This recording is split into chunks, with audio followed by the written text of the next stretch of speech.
The Haunted Bridge of Kesali.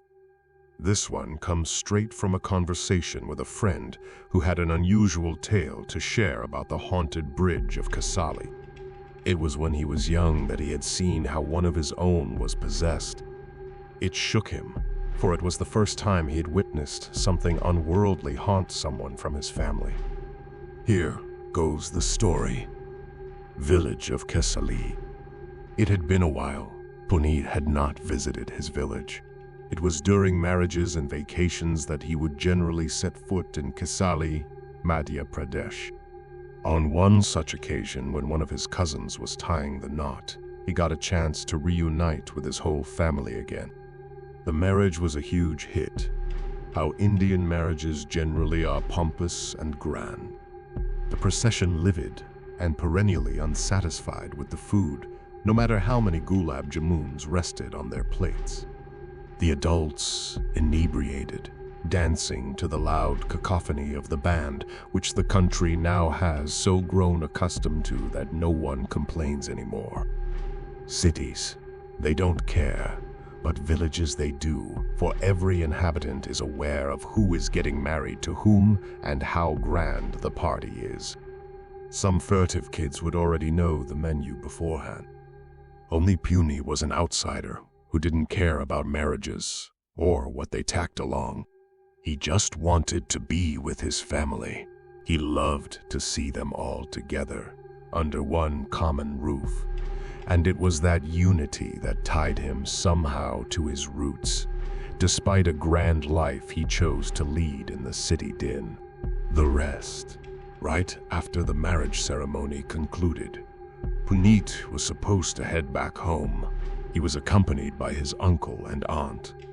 The punishing roads had them tired, sucked nearly the life out of them as they trudged on.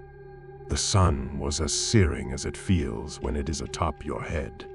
Puneet's aunt urged them to stop and rest for a while. So they decided to take a pit stop near a bridge that they were supposed to cross. Just then, his uncle's phone rang. It was Puneet's father calling, asking about their whereabouts. His uncle told him that they were on their way, that they were simply resting near the bridge of Kesali. Freaked out, Puneet's father began shouting on the phone, asking them not to stay there on the bridge. His uncle ignored the warning and rested there nevertheless. Puneet was too young to comment. After a while, they picked themselves up and headed towards their home. The prayer. The day seemed to be going just fine when someone noticed Puneet's aunt sitting for an unusually long duration praying. She was mumbling mantras, glancing at her sides occasionally. When it was more than an hour, the family was worried and they decided to ask her what the matter was. To their surprise, she replied, "When I'm chanting the prayers, the voices don't bother me." Everyone was taken aback. A priest was sent for almost immediately. When the exorcist arrived, he began the usual mumbo-jumbo to elicit what was bothering her. She told him that if she stopped, she could hear people talking in her ears, whispering something. It consisted of painful shrieks and requests that was maddening to hear. The exorcist understood what it was all about since similar cases had erupted in Kesali. He performed his exorcism on her as she slowly succumbed to a tight slumber. The story behind the bridge of Kesali. When he was done, he explained it to the family, the story behind the bridge of Kesali. Once, while crossing the bridge, a bus full of passengers had capsized. The accident cost 12 lives. That lethal event took with it men, women, and children alike.